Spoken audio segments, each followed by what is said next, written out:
तो दोस्तों इस समय की पहले बड़ी अपडेट हम आपके सामने रखेंगे। डीएलएड परीक्षा डेट शीट को लेकर क्या अपडेट है। जी हाँ, प्रथम द्वितीय तृतीय चतुर्थ सेमेस्टर परीक्षा डेट शीट 2024। ठीक है, तो देखिए एक और अपडेट हम आपके सामने रख दें। देखिए इस समय जो भी एग्जाम हो रहा है ना, उसका पेपर लीक की बात सामने आ रही है। नीट प्रश्न पत्र लीक की आशंका, केंद्रीय एजेंसियों की सूचना पर पटना पुलिस ने की प्राथमिकी, 8 संदिग्ध उठाए गए। आपने कोरोना की कौन सी वैक्सीन लगवाई थी, याद नहीं हो तो चेक कर सकते हैं। अगली खबर, आरओ एआरओ पेपर लीक में पुलिस ने तामील कराया वारंट भी। फिर दोस्तों देखिए, आयोग के सामने जून से दिसंबर तक 15 से अधिक परीक्षाएं कराना चुनौती है। पूरी अपडेट अभी हम आपके सामने रखेंगे, प्रयागराज से क्या अपडेट आ रही है। उसके बाद दोस्तों देखिए, आपने अभी एक बात और सुनी होगी, what a blue corner notice will mean for Prajwal Revanna. जी हाँ दोस्तों, यहाँ पर नोटिस के बारे में, रेड नोटिस क्या होती है, yellow notice, blue notice, black notice, green notice, orange notice, purple notice, हर एक बात आप जान सकते हैं। कभी ये आपके काम आ सकता है, कभी कभी आप देखते हो ये नोटिस जारी हो गया है। ठीक है, तो एक एक करके आज की दोस्तों तमाम बड़ी खबर हम आपके सामने रखेंगे। जी हाँ, सबसे पहले बात हो रही थी पेपर लीक को लेकर। जी हाँ, जो भी आजकल पेपर होता है उसमें पेपर लीक की आशंका सामने आ जाती है। ठीक है, और यहाँ पर देख सकते हैं पेपर की तैयारी कैसे करना है। जी हाँ दोस्तों, सभी बच्चों के मन में आज के डेट में एक ही सवाल है, सर पेपर की तैयारी कैसे करें ताकि पेपर में एक अच्छा स्कोर कर पाए। ठीक है, और जो बच्चे स्पेशली डीएलएड 2023 बैच के हैं उनके लिए तो बहुत ही इंपॉर्टेंट वीडियो है, क्योंकि अगर आपने एक गलती की तो आप फेल होंगे, और फेल में फिर ज़्यादा आप दिक्कत में आ जाएंगे, ये बात आप अच्छे से जानते हैं। एग्जाम फॉर्म कब से भरे जाएंगे, पेपर जून में। डीएलएड स्कॉलरशिप स्टेटस कैसे देखना है, यूपी टेट सुपर टेट की नोटिफिकेशन को लेकर क्या अपडेट है। देखिए दोस्तों, जो हमारा यूपी टेट, जरा एक बात यहाँ पर क्लियर समझ लीजिए। एक तो यूपी टेट का पेपर, दूसरा हमारा सी टेट का पेपर। यूपी टेट में दोस्तों जो हमारा पेपर होगा वो 150 नंबर का, सी टेट का भी पेपर 150 नंबर का। पेपर में कोई नेगेटिव मार्किंग नहीं होगी, ना तो यूपी टेट में ना तो सी टेट में। यूपी टेट में पास होने के लिए 150 में से 90 number general category, C TET में भी पास होने के लिए 90 नंबर, आरक्षित वर्ग में 82 नंबर, यहाँ पर भी आरक्षित वर्ग में 82 नंबर। ठीक है, ये जरा आप ध्यान में रखिएगा पास होने के लिए कितने में कितना नंबर। लेकिन एक बात और, जो सीटेट का हमारा पेपर होगा उसमें 75 क्वेश्चन आपको पेडागोजी से देखने को मिलेगा। यूपी टेट में ऐसा कुछ क्लियर नहीं होता कितने क्वेश्चन हो सकते हैं। ठीक है, अगर जिन बच्चों की गणित कमजोर है, मैथ बिल्कुल नहीं आती, बहुत ही कमजोर है, उनके लिए सीटेट का एग्जाम बेस्ट होता है, क्योंकि जो मैथ के क्वेश्चन आते हैं पेडागोजी में, एक तो 15 क्वेश्चन पेडागोजी के मिल जाएंगे। ठीक है, वहां पर आपको सॉल्व ही नहीं करना है बस।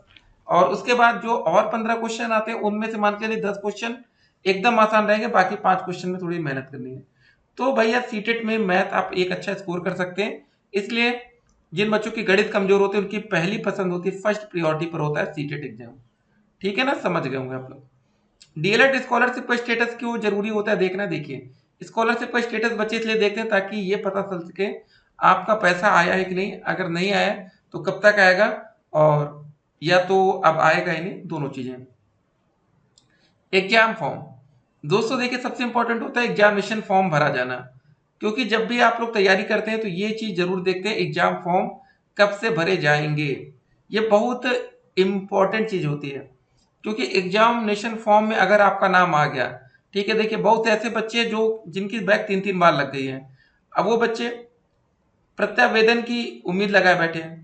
ठीक है, 3 बार जिन बच्चों की बैक लग चुकी है, तो अगर उनका नाम आया तब तो उनका एग्जामिनेशन फॉर्म भरा जाएगा, अगर उनका नाम नहीं आया तो एग्जामिनेशन फॉर्म नहीं भरा जाएगा। तो इसीलिए एग्जामिनेशन फॉर्म की बात हम हर एक वीडियो में करते हैं। तो यहां पर जरा इस अपडेट को देखिए पहले। केंद्रीय एजेंसियों की सूचना पर पटना पुलिस ने रविवार को आयोजित नीट नेशनल एंट्रेंस कम एलिजिबिलिटी टेस्ट के प्रश्न पत्र लीक होने की आशंका पर शास्त्री नगर थाने में प्राथमिकी की है। साथ ही 8 संदिग्ध भी उठाए गए हैं, उनसे गुप्त स्थान पर पूछताछ की जा रही है। फिलहाल पुलिस के वरीय अधिकारी इस मामले में अधिक जानकारी देने से कतरा रहे हैं। ठीक है, एसएसपी राजीव मिश्रा ने बताया कि पटना पुलिस को प्रश्न पत्र लीक होने की गुप्त सूचना मिली थी, इसके आधार पर प्राथमिकी कर कुछ लोगों से पूछताछ की जा रही है। अभी कई स्थानों पर छापेमारी चल रही है।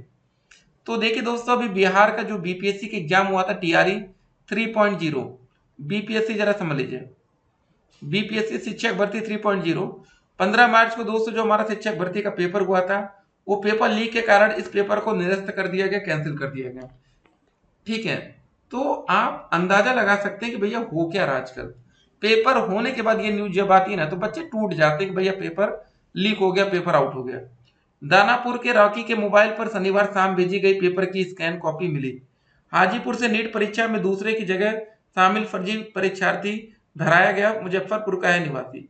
ये सब तो दोस्तों बातें ठीक है, लेकिन दोस्तों ये बातें होती है ना, पेपर पहले मिल जा रहा, ये बड़ी खतरनाक न्यूज है। इससे होगा क्या, जिन बच्चों की तैयारी जीरो होती है वो बच्चे लास्ट टाइम में सीधे हीरो बनेंगे।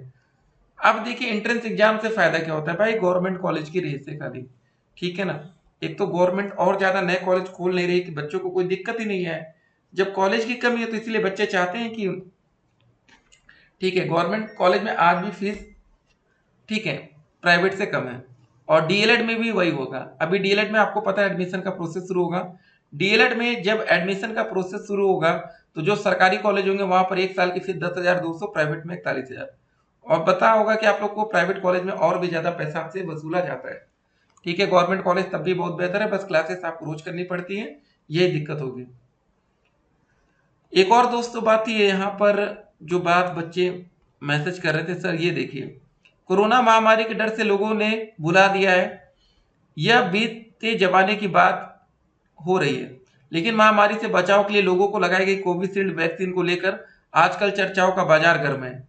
ऐसे जिन लोगों को याद नहीं कि उन्होंने कौन सी वैक्सीन लगवाई थी, यह जानने की कोशिश में लग गए हैं। यह इतना आसान नहीं है।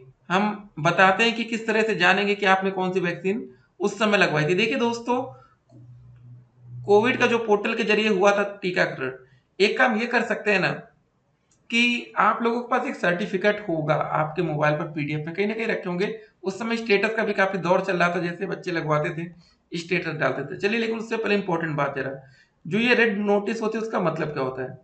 लाल नोटिस अभियोजन या सजा काटने के लिए वांछित व्यक्तियों के स्थान और गिरफ्तारी की तलाश करना, जब आपको रेड नोटिस जारी होगा।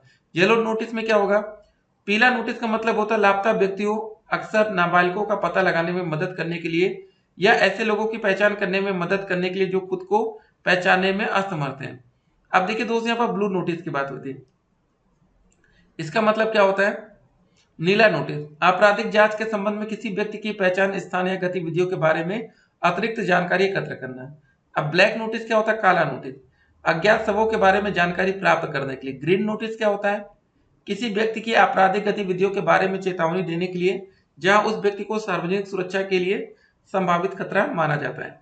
ऑरेंज नोटिस सार्वजनिक सुरक्षा के लिए गंभीर और आसन्न खतरे की प्रतिनिधित्व करने वाली किसी घटना, व्यक्ति, वस्तु या प्रक्रिया के बारे में चेतावनी देने के लिए।